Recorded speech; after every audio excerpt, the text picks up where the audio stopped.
What is up, YouTube? That's here. I'm happy to be back today. We are going to be playing some more Pokemon Brilliant Diamond and Shining Pearl 6v6 OU singles, and we're rocking an absolute powerhouse of a Pokemon. I'm super excited to show you guys this team. This team features Hitmonchan, and Hitmonchan is a really cool Pokemon. Maybe you've seen me use it in a couple other formats, but it gets Rapid Spin, and a lot of people, I would say this is probably the most hidden, like well-disguised Rapid Spin user in the entire game. When you see a Hitmonchan, you're like, oh yeah, that thing's spinning, it can use Rapid Spin. When you see a Torkoal or a Donphan, you're like, yeah, those things can spin maybe. But you don't really think the same thing about Hitmonchan. So when I switched to Hitmonchan to alleviate pressure that this team has weaknesses to from Pokemon like Weavile, Weavile can pin our Garchomp, can pin our Alakazam, can pin our Gengar. We go to Hitmonchan to alleviate that pressure. We get a free Rapid Spin, and then from there, since it also comes with a speed boost, we can then be a big bully with things like big Iron Fist boosted Ice Punches and Drain Punches. So it's a really cool mon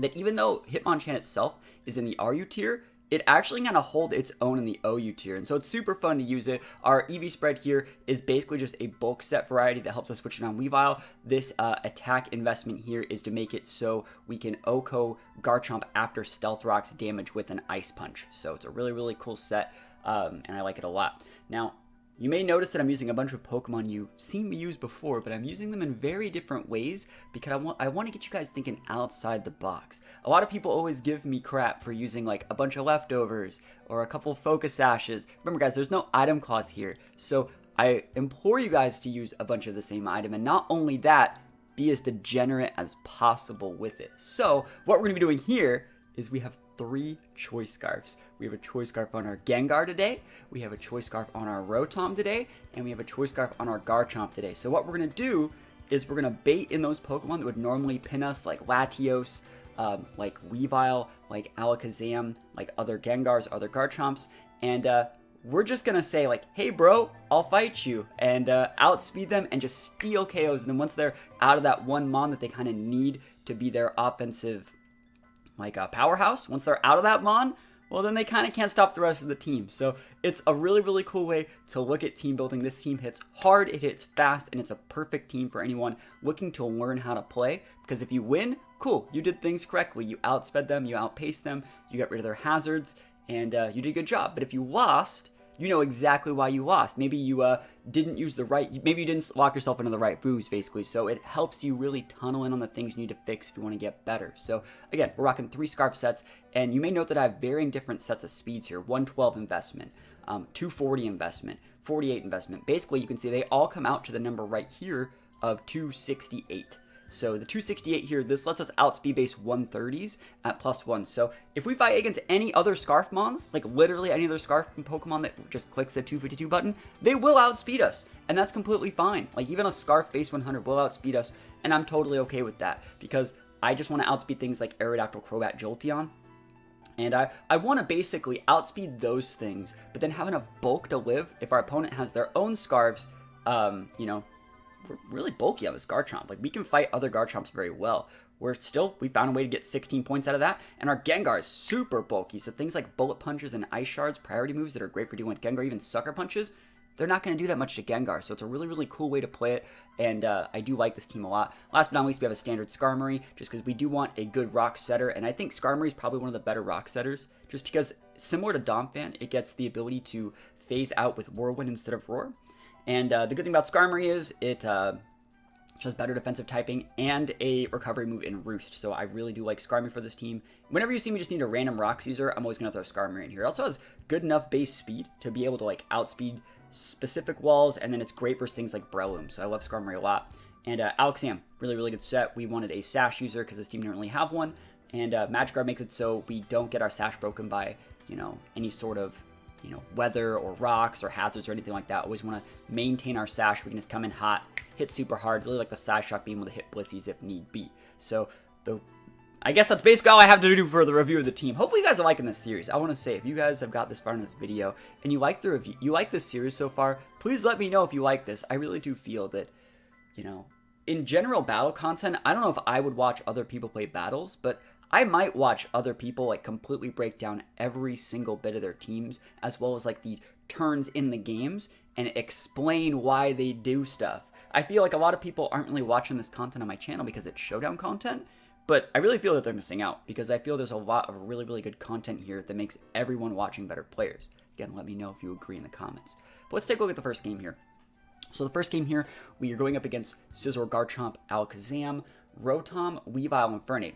Super standard, like OU to the max team. OU to the absolute max. I play a bunch of replays here, and we're going to be reviewing all of them today. I want to think about what I start with, and I'll explain why I did it. So it looks like I led with Gengar. And so why would I lead with Gengar in this situation when I could lead with anything else? Well, let's talk about what happens if I lead with Hitmonchan. If I lead with Hitmonchan versus Scizor, that's okay. I don't want to get set up on. I'd have to go to Skarmory eventually. If I lead Hitmonchan versus Garchomp, cool, I can Ice Punch that, and I'll probably get the KO. They can't really do that much to me. Maybe they just set rocks. If they lead Alakazam lead Hitmonchan, I have to switch to Skarm. If they lead Rotom Hitmonchan, I'm in a bad spot, which is probably why they led Rotom, because I don't want to get Will-O-Wisp, and I don't want to be taken advantage of by a Rotom. If they lead Weavile, I'd be great. I'd go for the Drain Punch, and they don't really have that many Monskin switching on it, because Scizor still doesn't really like switching on Drain Punch. And against Infernape, I'd probably try and trade with the Infernape. It'd go for a U-turn or a Flare Blitz, and I'd restore that health with Drain Punch. So I could have led Hitmonchan, but I think we're in a better spot leading Gengar. Let's talk about what Gengar brings to the table here. Remember, it's a Scarf Gengar. So, we two-shot Scizor with a modest Shadow Ball. We can just go for a YOLO Destiny Bond versus a Garchomp, take that thing off the board, which will then unlock my Rotom's ability to use electric attacks. We can just take out the Alakazam Sash or switch to Skarm if we need to. We can two-shot a Rotom that's a sweeper Rotom. So if it's like a Scarf or a Specs Rotom, we can actually two-shot it with Shadow Ball. And that'd be really, really good. If it's a Weavile, they'd have to... Well, if they led Weavile, we'd probably just switch right to Hitmonchan, which is what the team's supposed to do. And against Infernape, I don't mind just double hitting Infernape with Shadow Ball. That'd be great. So we see the Rotom here. And so anytime you really ever see someone use Rotom as the lead, there's two basic variants. There's like the... status Rotom that has like Thunder Wave or Will-O-Wisp or something like that with like Volt Switch Hydro, which is super standard. It's a very passive way to play because it doesn't ever really leave you in a terrible position. Worst case scenario, let your opponent gets rocks, but that's not terrible if you have like a Pokemon like Scizor that this guy has the defog.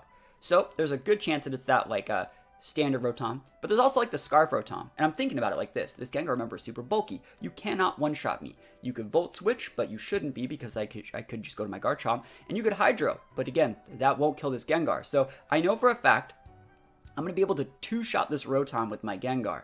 So I just stay in. I just stay in and click Shadow Ball. So we stay in, go for the Shadow Ball, does 48%. And this is the number one thing I want you to gauge out of any of my videos.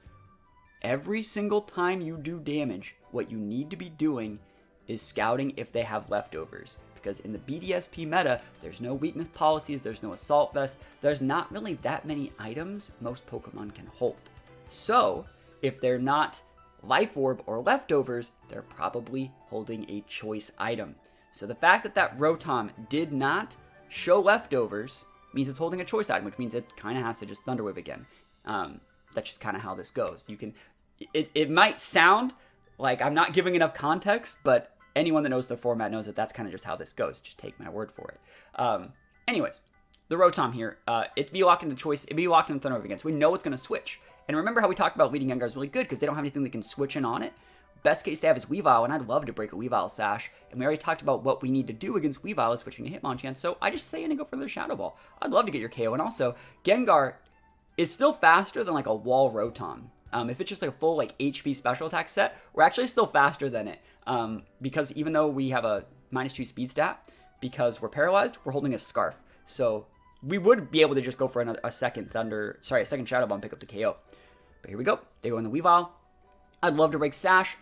Unfortunately, I get paralyzed. I'd also love to scout for leftovers, right? Which is obviously not something Weavile has. But yeah, Weavile. Weavile's super, super common right now. There's so many good dragons, so many good psychic types, so many good ghost types. Weavile outspeeds all of these, has priority moves, absolutely amazing Pokemon. But we just can go right into Hitmonchan and wall this guy the heck out. There's the Hitmonchan. There's the Throat Chop. That did a lot. And if you know anything about your calcs, if you remember this Hitmonchan spread has full HP, heavy defense, right? So that means that that level of damage, that's not normal. And we also didn't see Life Orb, right? So that means that that guy is holding a Choice Band, which is the most common item on Weavile at the moment. So it's Choice Band Weavile. So we know that that's a choice item on the Rotom. we're assuming, based off the info that they've shown, especially because they switched it and confirmed it right there for us. We know that it's a choice band Weavile. We don't know anything else about the team, but I'd say we're in a pretty decent spot. Information's pretty important, and we've gathered that. So, they could throw Chops again, but they'd lose their Weavile for it, so we know they have to switch, right? What's their best switch in this situation? Infernape? Probably not. Rotom? Probably not. Alakazam? Potentially, but you lose your Sash. Garchomp? Potentially, yes, but I go back up to full, and then I trade better with you with Ice Punch. It's going to be Scizor, because Scizor can soak damage, potentially has leftovers, and has Roost. So, we know they're going to go to Scizor. I don't really have to do that much. They see my leftovers, which is important. They go to Scizor here, and some big damage. It's a critical hit. We'll all the way back up to full. And so now their Scizor's at half, and we know 2 of their items. And do we see leftovers? We do. And look at that. Look at all that extra info. So leftover Scizor plays a little bit differently than like a choice Scizor or even a Lumberry Scizor or any other Scizor. It definitely tells me this is more of like a Roost Defog set as opposed to like a Swords Dance set. 'Cause they wouldn't have just went to their Swords Dance Scizor in this situation. They would have went to something like the Alakazam. So it tells me they're Defog. Information for later. I would just go to my Rotom, because I know they're going to Roost there, because they have to preserve this Pokemon, just because it's so important, because it's their only real pivot. It's their only real defensive pivot other than their Rotom, which is already at half. So they have to preserve it, so I take advantage of that, go to my Rotom. And now the shoe's on the other foot. Now I'm the person with Rotom active. Now what do you do if you're my opponent? Do you stay in with the Scizor and just hard-click U-turn? You could, but remember how important that is. If I just hit you with a Will-O-Wisp and burn you, that's bad for you. We know you don't have Lumberry because you have a leftovers. If I hit you with a Hydro Pump, do over half in your U-turn, you can't switch in anymore, right? So you're going to have to hard switch. Now you could hard switch into a few different things. You could hard switch into Garchomp to block electric attacks, but again, that Will-O-Wisp would be really big. You could hard switch in your Rotom, but you're already a little bit low, and you know, that might be a little bit risky. I think the right play in this situation for them is to switch in Garchomp, but they are definitely pinned. So let's see what they do. They switch in the Garchomp, obviously. We just go for the Hydro on the read. No reason for us to go for an electric attack while there's still a Garchomp on the board. Look how much damage that does. That's because we're rocking a Scarf set, but we're modest. Modest lets us do a lot more damage than you normally would do if you were like a standard Scarf Timid set. And if it was a standard Scarf Timid set and we low rolled the Hydro, they'd actually be able, if they built their Garchomp correctly with at least like 30 points of SPDF, they'd be able, if they were holding leftovers, to then make it so we would need 3 Hydros from a Timid Rotom to KO. So they're not doing that, but I'm just letting you know that if I was Timid, it'd be a little bit harder. That's why I like modest Rotoms. But anyways, we're in a great spot here. And they still don't technically know I'm Scarfed because I haven't shown leftovers yet. So I'm in a really, really good spot. All I have to do is hit this guy with a Hydro, hit that thing with a Hydro, and then I just win the game, right? So, of course, that's when you miss the Hydro. Of course, that's when you miss Hydro. But you know what? They get the rocks up. Cool play from them. They expected us to switch, by the way. They definitely expected us to switch. It's cool that it's cool that we missed that Hydro because we get to show off more of the team. And how, yes, this game could have been over on turn 8, but let's play a little bit more. So, they're going to switch in their Rotom, and we already talked about this. It's a lot of damage. You can't switch in on this Hydro and go for another one. So, I'm thinking they might have been, like, Spexed or something. Because, like, they were, like, Scarfed, but, like, slower than me awkwardly. They come in with the Zam here, and at this point, this is what every, like, low-level player does or mid-level player does. Once you put big pressure on them, which we have. We've anticipated every single one of their moves and conditioned them, done big damage to the Scizor, big damage to their Garchomp, picked up a KO on their Rotom. This is the first instance of them being with their backs to the wall. So instead of making like the right play, I think, which is forcing me to hit Hydros, going into your Scizor, U-turning, soaking damage, and then coming out with something like Infernape and Revenge Killing Mach Punch, which is what you could have done if you wanted to play a little bit more patiently. They decided to just go balls to the wall, bring out to Alakazam super early, which is just never the right play in my opinion. I could hard switch to Skarmory, which I'd rather not. But I have so many good defensive options here, and basically you're blowing your one shot to win way too early by doing this. But I miss a Hydro Pump, good for you. Nasty Plot, which is okay. Now again, I could always just switch to Skarmory. You can't stop it. You get the Side Shot KO, that's completely fine. But now remember, like I talked about it, we have a whole team of Scarfmons. And this Alakazam was your only win condition. Now, one thing I want you to note, I took out their Rotom. What does that unlock for me? That unlocks the ability for my Garchomp to go for Earthquake and hit every single one of these Pokemon for neutral stab damage. Pretty big. And also, cool thing about this team, if I were to send out like Gengar here or Garchomp, it's baiting the Alakazam into staying in because they don't know we're Scarfed, right? They don't know. They have no idea. And if they switch, if they do know we're Scarf and they still switch, there's nothing that really switches in on the Earthquake. So we're just in a really good spot. So Garchomp comes in, takes rocks damage, big EQ, Alakazam down. We traded a Rotom for like 2 KOs and a good board state. We see the Weavile come out. We already confirmed this is a choice band set. And because we just confirmed for them that we're choice scarfed, which we have to be choice scarfed to outspeed an Alakazam, we're locking them into Ice Shard, right? We're locking them into Ice Shard because that's their only out to KO this Garchomp, which by the way, it still doesn't kill. We're really bulky. But we already know what we do when we see Weavile, right? Especially if it's just going to use Ice Shard. Go into the Hitmonchan, soak the damage, be able to Drain Punch back up. And you can see, there's the Infernape. Actually, we're not going to Drain Punch yet. We're going to Rapid Spin first because it's super important. There's no reason to Drain Punch there. I really thought, you see him go for the Flare Blitz here. I thought we'd be able to eat that. And I'm thinking that, like, there's something up there. You see I just go into Skarmory. I'm just foddering Skarmory to make it take recoil damage so I can go for rocks. I'm thinking they might be, like, Adamant Infernape. That's the only way I can actually say that killed. Or maybe they're, like, Charcoal. There has to be a damage multiplier in there. But anyways, they come with the Scizor. Now I'm the one with rocks up. And that's the power of Adamant EQ. So you see we have the modest Gengar. We have the Adamant Garchomp. We have the modest Rotom. All these things slightly change the calcs that our opponent has to respect. They're used to respecting timid and jolly mons, force them to respect the Adamant modest. In this situation, they go for the Icicle Crash. We fodder out the Garchomp, come with the Gengar, re-bring out the Garchomp because we know we're faster. We wanted to see what they were using. We wanted to try to switch in the Gengar just to fodder because remember it was paralyzed to get a disable on the Ice Shard, but they decided not to use Ice Shard, which is totally fun. Bring out the Garchomp, lock ourselves into Outrage. They have 2 mons left. Infernape comes out, takes rocks damage. We take that all the way to the bank. Last mon's Garchomp. We're already locked into Outrage. Survey says wins up. So really, really good game. Showed off everything the team needed to do. We switched in that Weavile. We switched in on the Weavile multiple times, and there's not that many mons that can do that in this format. Even Skarmory can't switch in on Banded Weavile, but Hitmonchan can. So hopefully you guys like this first game. We're going to go into a few more, but I think that it just goes to show that correct use of like speed tiers, natures, EVs, and defensive typing with unique mons like Hitmonchan, you can make almost anything work if you really want to try. And this was the very first game I played with the team. Like I built the team with the idea, and then I immediately implemented it in this first game. So next game. Not as good of a team, arguably, but cool mons, and we would definitely respect them. I was thinking about what I lead with here. I don't exactly remember what I lead with here, but let's just go into the first one. I usually remember everything about the game once I see the leads. So Rotom. All right, Rotom's an amazing lead. They also lead with Rotom. Remember last game how I also talked about how Rotom is a really, really safe lead if you don't just want to get put behind. As long as you can Volt Switch away into like your Spin or your Defog user, you're usually in a pretty good spot. So we see Rotom here versus my Rotom. The really, really important thing to note here, and the reason why I led Rotom, they don't have a ground type. There's absolutely nothing that stops my Rotom from Volt Switching every single time over and over and over and over and over again. Remember, we're big modest, so we do a ton of damage. So I'm looking at this thinking I can just Volt Switch. If you are a dot Rotom, you might be Will-O-Wisping here. You might. It's not as common, but you might. You're not going to Thunder Wave. You're probably not going to use Trick. You might Hydro, expecting me to go faster than you and bring in my Garchomp. But I don't really think that I'll be in a losing position because I don't really need my Garchomp to beat you. I need my Rotom to beat you because Rotom also blocks like your Jirachi and your Scizor and basically all your mons. So Rotom's just really good. So we're just going to go for a modest Volt Switch, which you see does half, right? And that's the power of being modest. It's really, really important on this mon. So yeah, we do half. And yeah, I just go on a Garchomp. And they Volt Switched back. So how good of a position are we in right now?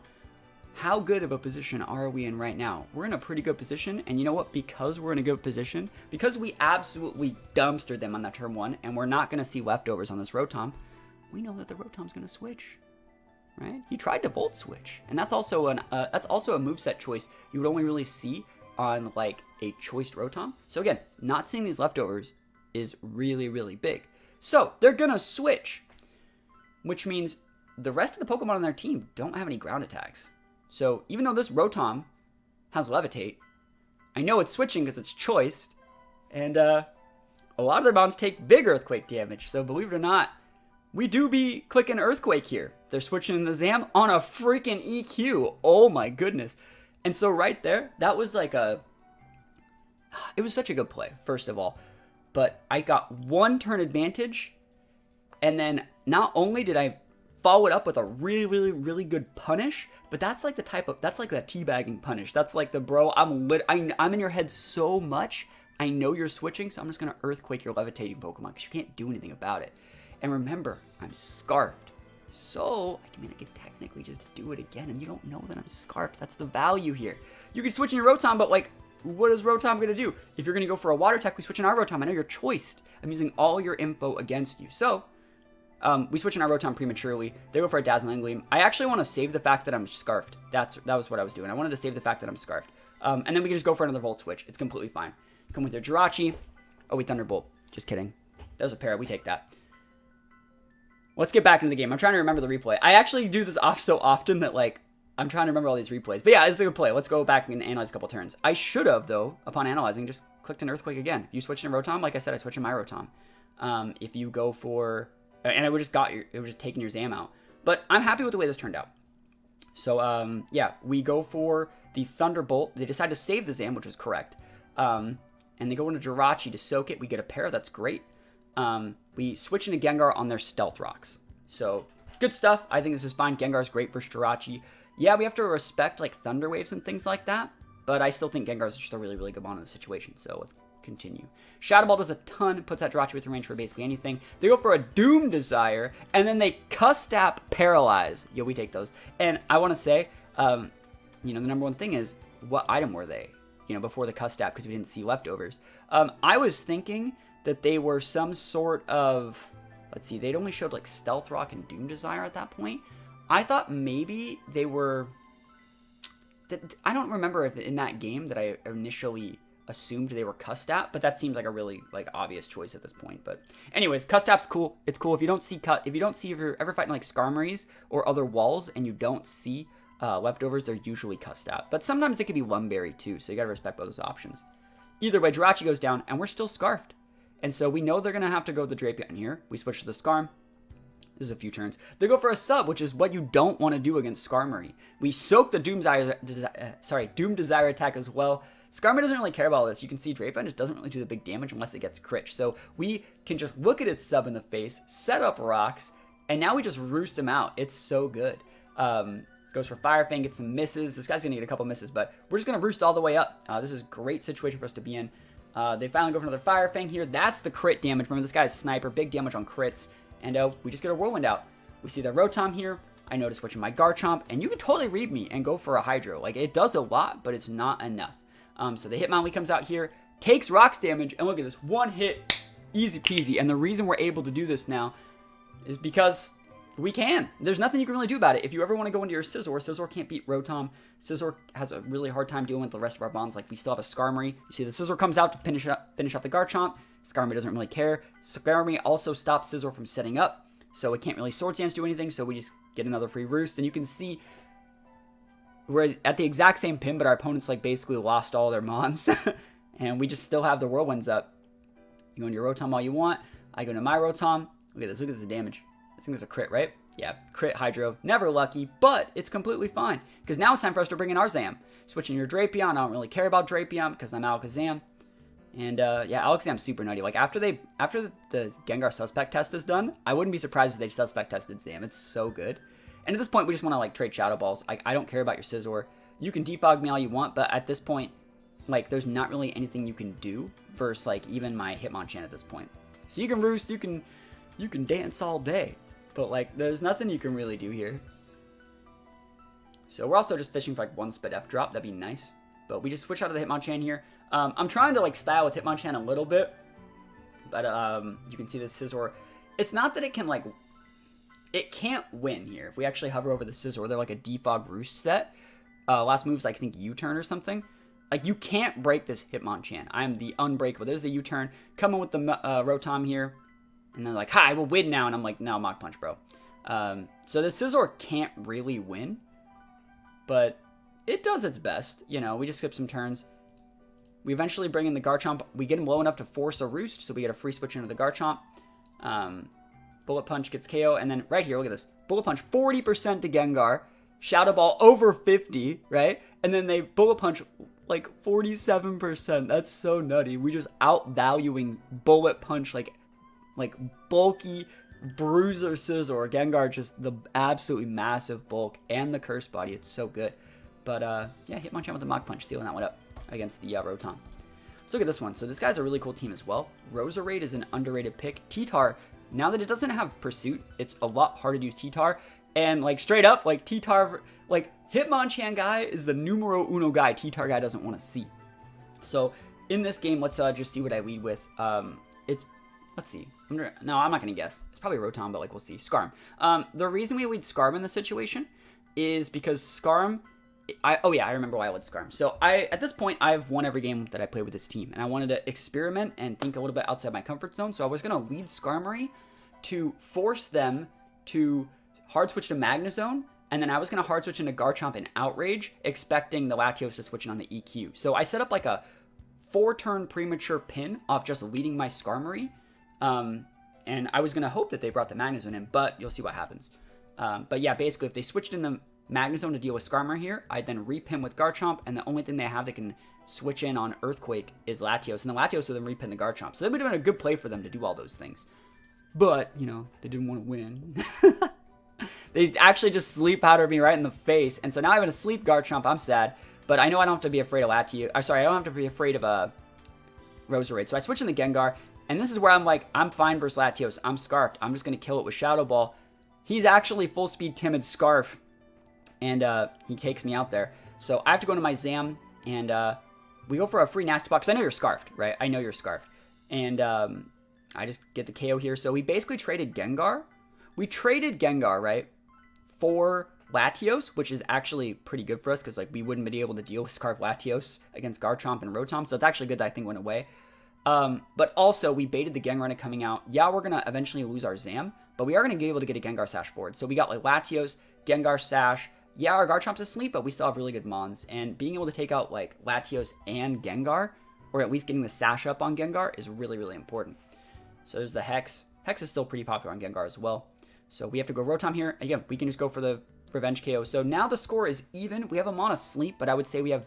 They're out of offensive options. The Drain Punch comes in hot. We eat a crit Flash Cannon. Hitmonchan hanging on by a literal thread. A literal thread. Look at this. Critical hit Flash Cannon. Hitmonchan bulking it out. Invisible Focus Sash. Love to see that. I went for a Drain Punch. I probably could have gotten away with the Ice Punch, but I no lie, I was feeling the fact I lived at 1. That was flawless. We switched on the Scar. Remember, they can't put anything to sleep because the Garchomp's just hanging out. Not when, like, the sleep cause, even if they wanted to break it, they couldn't, so that's great. So, we're just doing a ton of switching here. I want to talk about the implications of all these switches here. So, Skarmory switches in on a Sludge Bomb because that's their only option, either that or a Grass Attack, and it's obvious that there's not that much they can do about it. So, we soak that Sludge Bomb, easy peasy.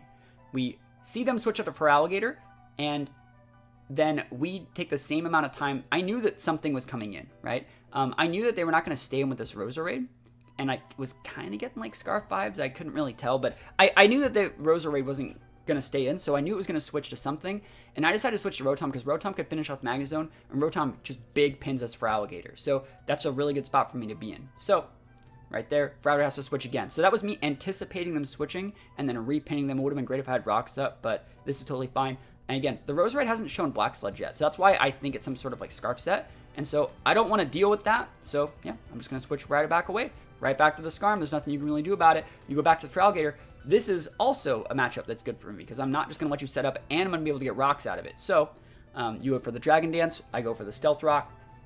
And then you can go for Dragon Dance all you want, Chief. Now it's Whirlwind time. And this is what makes Skarmory so good is that like you don't really have to respect their options. We know Roserade can't do anything and Skarm wins. So really, really good set of situations that like led to all that. Anticipating and forcing them to switch is really, really important. I'm able to do that because I'm looking at what items they use, and I know the standard items and playstyles for each Pokemon. Also, you gotta remember, they led Roserade. Like, they led Roserade Sleep Powder and immediately switched, right? So that really was a huge tell that they were Scarfed, which is what I think they were. Let's go to the next one. This was a fun one. This guy has all starters, right? All starters, but still a really, really cool team. In this situation, though, Garchomp's gonna be great. Gengar's gonna be great. What is it? Alakazam's gonna be okay. Rotom's gonna be great. So this one has a really, really cool ending, but hopefully I can do a good job of explaining it. Let's see. We lead the Skarm, and I'm not really the type of guy that likes to get my hazards up early. You only ever see me lead hazards if like I have a really one-dimensional thing I want to do, or if they don't really have a good way of stopping it. Like if they have no spinners and no defog users, which this guy doesn't, I can totally try and go rocks. Good player alert on this side. He's not going to let me do that. So I lead Skarm, and I get taunted first turn when I go for my rocks. Really good play from our opponent. I'm just going to switch to my Garchomp. I was expecting like a Flare Blitz or something, and I wanted to break potential Sash and then Revenge K with the EQ. This whole team takes massive EQ damage. So they go for the rocks in my switch. They didn't take the bait. They are Sash. And then not only are they not Sash, but they also are Rock Teaming me. So it's like they're not even going to take the damage. So that Rock Tomb there, you don't really see Rock Tomb all that often. But it doesn't make contact, and actually tells me that they're probably a lot better player than I think, because that's a ton of speed control, and that's like a type of move that only really good players use. They use that instead of like Rock Slide and Stone Edge. Yes, it's less damage, but it's really good when you want to hit something on a switch in, give it a -1 speed, and then switch out your Infernape. It allows you to even like U-turn if you had U-turn as well. So it's a really, really cool tech, and it's great for disabling like Scarf Mons. It's like giving Infernape the ability to like paralyze stuff. So really, really cool tech. And yeah, they definitely got the upper end here. They traded an Infernape, which they did not need, for rocks, and it allowed the Sceptile to come in a position where my Garchomp was threatened and at -2 speed. So very, very not great. We have to get these rocks off the board, right? That is numero uno play. So we switch to our Hitmonchan. They Swords Dance on the switch. Hitmonchan lefties up. Sceptile Leaf Blades. 1%. Hitmonchan hanging on by a literal thread. The invisible focus sash again. Best EV spreads in the game. Oh my gosh, Hitmonchan. We go for a rapid spin. These rocks are no more. They have no more ways to get those up. That's so big. That's so huge. We go for a Mach Punch. Remember, they are a Life Orb set. That was a Life Orb Swords Dance. Life Orb Swords Dance. You ate that like a champ. Come with the Gengar. We know we're Scarfed. We do have to show we're Scarfed, but I think it's a lot more important to potentially show Scarf Gengar. We don't know if they could have been like Adamant Sceptile. Then show our Rotom is Scarfed, because that's going to be really important for later on in the game. So we switch in the Garchomp here. We soak a Sleep Powder. They go for a sub here, and I'm like, whoa, sub Venusaur. It's going to be Leech Seed next turn. And the reason why we actually stayed in there, and we see the Leech Seed is going to hit us. The reason why we stayed and break the sub there instead of just going right to the Skarm is because if they missed the Leech Seed, we would have been able to just kill them with Earthquake, and that'd be fine. And you may be thinking to yourself, I'm going to go to the Skarm here. Now that you can't put anything else to sleep, you go to the Feraligatr. You may be thinking, you're not actually in a good position. They have Blastoise, they have Feraligatr. Those are two mons that have huge sweep potential with the Typhlosion to be able to be potentially Scarfed as well, to be able to like really outspeed you and really pin you. Like most players would probably look at this and say that this player still has the advantage over here. And you'd be right if you weren't talking about THATSAplusONE, the best Pokemon player of all time. You're going to see some really cool maneuvering starting soon. So we go into the Feraligatr. We see the Typhlosion switch, and the reason we see the Typhlosion switch in there is because I was rocks in that turn. So they want to get him before rocks, which is very, very important. Now, I need this Skarmory to not die. It's the most pivotal, important Pokemon, and I don't care about the other Pokemon on my team, but I need this Skarmory. So I switch in my Garchomp, and we eat an Eruption, and right here, we're going to force him to be Scarfed. This is Scarfed damage. That's how much Garchomp would take from a Scarf one. So I'm like, all right, well, they are Scarfed, but you know what? I have to take the L. Maybe they'll low roll it. They did 35. I'm at 33. We force them to do it again, and they actually still get the KO. So good job for them. They're Scarfed Typhlosion. We bring a Rotom here. Now, Rotom is really, really good. You know, watch what happens. Rotom is good versus Typhlosion. It is good versus Blastoise, and it is good versus Feraligatr, but it's bad versus Venusaur. Now, Venusaur is at 56%, and there's rocks on the board, so I have to play this very smart. But I can get in a situation where Rotom will win me the game if I play this correctly. So what we're going to do is we're going to Volt Switch after soaking a freaking Eruption. And we don't want to stay in. We don't want to Hydro Pump. We don't want anything else. We just want to weaken up that Eruption so we won't just die to it with something else. We basically have to favorite fodder our Garchomp, our Alakazam Sash, and half of our Rotom's health just to deal with Typhlosion, such a good mon. But then they send out their Venusaur. And the reason they sent out Venusaur over literally anything else is because Alakazam would be able to dumpster a Feraligatr, and it'd be able to really punish a Blastoise that was Shell Smashing. I mean, even if you did, I'd just be able to go right into Skarm. So Venusaur, it's not the wrong play, but what he's doing here is he's trying to stop me from nasty plotting even further. So I don't hate this play, but it's playing right into what we want to do. So we take out the Venusaur, that's fine. Now we see the Blastoise. Now he's back to the wall here. We go into the Skarm. We let them Shell Smash in our face. Thank you so much, because it's going to waste your Wide Herb, and you needed that Wide Herb to make sure I couldn't kill it with anything else. We soak the Surf, go to Sturdy, pop the Whirlwind. You can see they only have two Mons left. Two Mons that are known for setting up with Shell Smash and Dragon Dance. You can Dragon Dance too. I'm a Whirlwind again. I'm going to Whirlwind until you KO this Skarmory, and then once you KO this Skarmory, I've auto-locked a situation where Rotom Just comes in, outspeeds you with Scarf, we got the win. I denied you your ability to set up late game, which is what this team's strengths is. And just put myself in a situation where we do be taking those. And pretty good stuff. Hitmonchan hung on by a literal thread once again. 1%. And definitely got us the win in that situation. Rocks would have made that impossible because Skarmory wouldn't have been able to come in, take the Rocks damage, and then eat that Blastoise attack. So really, really good stuff. The last game that I have here is going up against this team. It's Mew, Nidoking, Gastrodon. Gastrodon is the immediate, bane of every Rotom player's existence. Gardevoir's really, really common. Those are usually built to Scarf. Raikou still really good, and Jirachi. So really, really cool team. I'm trying to think of what I lead with in this situation. We'll just go into it. And I lead Gengar. Yeah, Gengar is something I lead with a lot. One thing I really like to do is, the first thing I like to do when I go into a team preview is I say like, all right, cool, what's their Rotom matchup? Because I'd like to lead Rotom. Rotom can go for big Thunderbolts, big Hydros, and I can Volt Switch to then immediately repin something if none of their mons are, electric or have like Storm Drain. So Rotom's what I like to lead with a lot. Sometimes you see me lead Skarmory if they aren't built correctly and don't have like Defog / Rapid Spin users. But after that, what I like to do is I like to check for Gengar, and I like to see if they have any like dark types or anything that could switch in on Gengar. And if you look at their team, all of their mons take big damage from Gengar's Shadow Ball. Even the Gastrodon and the Nidoking take really big damage, and the Raikou take big damage from it. Also, another cool thing to note about their team, one thing that I could have led with here is Garchomp, but I'm trying to save the fact that my Garchomp is Scarfed for a lot later on in the game, so I can use it to revenge KO Raikou if Raikou gets set up. So I think Gengar is better. Also note that their two most common leads on this team would be Jirachi and Mew, two Pokemon that take super effective damage from Gengar. So I think that Gengar is just the better option in this situation, which is why I led with it. So just go for a big Shadow Ball, a lot of damage, puts that thing within Garchomp EQ range easy. They go for a Thunder Wave, and they go for a Water Pulse. And again, we're not seeing the leftovers. That's completely fine. They go for the Stealth Rocks. It's totally at Custap set, and I don't really care. So I'm not going to get low enough to proc it. See the Mew come in. I can save that Gengar. The reason why we save the Gengar here is because we do have Destiny Bond, and I was thinking I could save it to come in on the Gastrodon and just Destiny Bond Gastro, because Gastro is the big problem here. If I KO the Gastro, I unlock my Rotom, and the Gastro is going to be really hard for my team to break. So we just go right into the Skarm. I'm expecting, like, Mew can use any TM, so it can Flamethrower, it can Thunderbolt, all those things, but we knew it was Psychicking that turn. So we soak the Psychic. They go for a Volt Switch, which doesn't KO us, and Mew, super cool set on the Mew right there. And we want our own rocks over like prioritizing what Skarmory can actually do. So I switch into Rotom here, right? And we switch on a Sludge Wave. They Sludge Waved on Skarmory. Right. That's crazy. That means they knew I was switching. That means they knew I was switching in my Rotom, right? That's so greedy. And normally Nidokings are usually built with like Scarfs or Specs. And I'm thinking that it's Scarfed, but really, really good play. And I'm also thinking like, now Rotom, now that's taking this much damage, I can kind of just fodder this thing later. Because that Gastrodon is just going to be a huge problem. So really, really good play. Anticipating that. At this point, we just have to stay in and soak it. And then we can repin with something else like Hitmonchan here. Because we got to get these rocks off the board. So we know they have to switch. They come with Gardevoir. They trace the Iron Fist Lamau. We get rid of these rocks. And it's kind of hard for us right now. Right? We're not in the greatest spot. We have to go into Skarmory to soak some damage. They go for another Thunder Wave. So it's not going to be Scarf Gardevoir, which is great. And so this is where we see the Raikou here. And Raikou is problematic. I try to go for a Whirlwind in that situation. Just because I want to be able to eventually bring out stuff that I can take advantage of. They go for the Calm Mind. I take the free turn to Hard Switch into Garchomp. I'm happy they didn't Scald. This is where they switch in Gastro. Now look how much we do. We do 41%. Remember that 41%. It's going to be pretty important. I don't want to stay in an Ice Beam or a Scald. I let them recover, which is completely fine. We're just going to stay in here for one turn. Because I wanted to see if they had Scald or Earth Power. We see the Scald here. I think we go into the Gengar here.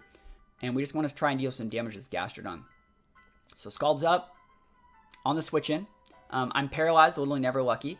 At this point, we know that like the Scalds are only doing 36% to Gengar, so I can't Destiny Bomb right now. But I can just go for Shadow Balls. So Shadow Ball still does a lot of damage. And I'm just trying to get my Shadow Balls off. I switch Alakazam because I expect to recover here. And you can see I also in that situation, so like I floundered a little bit there. Know why? I wanted to see if they had like Earth Power, what they were going to do against Hitmonchan. Lucky I didn't get burned. Gengar came in, and we were too bulky to where like Scald couldn't really kill us, so that sucked. But now next time if I ever were to send it back out for a set Gastrodon, I can just Destiny Bond and he'll kill me, so that's great. So this is like my last get out of jail free card with this Gengar. I realized I can just go to Alakazam because it was a free recover turn, and I'm just going to try and set up Nasty Plot, and then Psyshock, which will then enable my Garchomp to come in and EQ, and you can see that EQ hits all these guys super, super hard. But Gengar still has a few more roles to play in this game. Watch. So we go for the nasty plot. And we just soak a Scald. No big deal. Even if we get burned, remember, Alakazam has Magic Guard, so we don't take that damage. Big damage on that Psyshock. So really, really good stuff. You can switch. You can do whatever you want. Switching into the Mew, that's completely fine. I'd love to take out a Mew because Mew's a super big enigma. We see the leftovers, which is great. So it means they're not Scarfed, which means I'm safe to go for a Shadow Ball. And good stuff. You see the Nidoking here. Now, Nidoking! Right here, we stay in with this Alakazam to confirm the Scarf, and note that it locked itself into Flamethrower. That's the second time he went for like a read. You know, the first time he expected to switch in Rotom, so this time he expected to switch in Skarmory. Because he locked in Flamethrower instead of Ice Beam, we get a free switch into Garchomp, which means we take those. So switching Gardevoir, they're trying to trace that Rough Skin. We're just going for EQ, baby. And you're going to see something I said to remember. Remember how much damage we did to the Gastrodon? We did 41%. They're at 35 because of the rocks. We can KO the Gastrodon. Gastrodon down. Ray Boss down. Nidoking comes back out. Remember how I said remember Gengar having an impact. Ice Beam. Maybe you've heard of a good ability. It's called Curse Body. Losing Levitate was a buff. Nidoking has to switch again. Free switch into Raikou. Just remember there's Scarf Nidoking that we confirmed by following Alakazam. They can send their Nidoking out, right? They can get the KO on the Garchomp, that's completely fine. They have to lock themselves in an Ice Beam, but now they can't stab their moves. We come in with my boy, Hitmonchan, for the finishing blow. Double tap this guy with Ice Punch, and you ain't got nothing, you know? Such a cool game. Really, really good on not following my Gengar, using its Curse Body to a late game advantage to really, really pin choice item mons. I think it's like stuff like that that kind of does go to show like Gengar kind of should be maybe not in the tier, because that's a complete RNG win that we played to our advantage, but like that would only happen 3 times out of 10. It's only a 30% chance, and we still could have won otherwise. But yeah, that was a sick play, no lie. That was super, super sick. And yeah, we do be taking those. Hitmonchan though, with the finishing blow at the very end, a critical hit to close it out as well. Guys, thank you so much for watching this video. If you guys learned anything, let me know in the comments. If you guys have a Pokemon you want to see me use next time, leave it in the comments. If you guys want to leave a comment, leave a comment. Other than that, hopefully you guys have a wonderful rest of your day. Peace out, and I'll see you guys next time.